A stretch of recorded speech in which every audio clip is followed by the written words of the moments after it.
here. So I've been asked this question and questions very similar to this about how to remain compassionate, remain caring, remain empathic, and not get angry or not get cold and uncaring. And working in a prison, you kind of have to have a special demeanor to do that. You leave your personal feelings at the door. And in any type of therapy, you leave your feelings at the door, you do the therapy, you do not get personally involved. It's kind of hard in prison when you see and know some of the heinous crimes and you have to deal with rapists and child molesters and people that did things that are, one, not acceptable at all, but two, even in prison, are on the lowest end of the low. So I would tell my inmates quite often that I am not here to judge you. You have already been tried and convicted, and whether it was right or wrong, you're here right now. So my job is to help you with your mental health and to keep you stable and to get through this.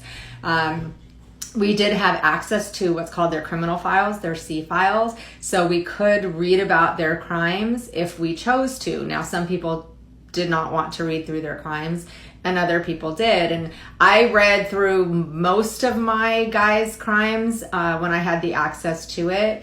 And there was only one time that really, really hit me close to home because the victim in the case was the same age as my son, and the case had happened back in 1980, but the probation report that was typed on a typewriter was very, very, very detailed and clear and concise, and I can visualize everything.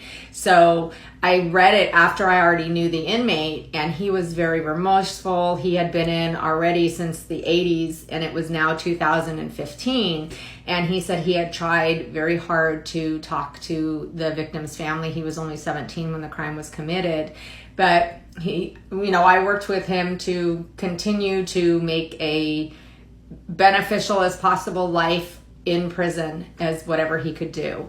And to live with his crime and be a better person, hopefully, in the end.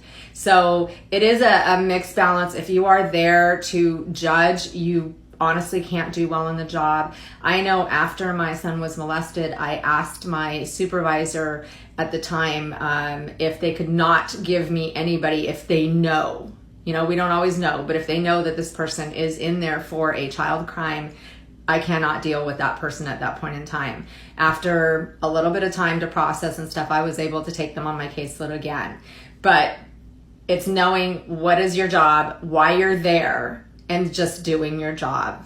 So it's a skill and you learn it, or else you can't work in prison. So hope that answers your question. Thanks.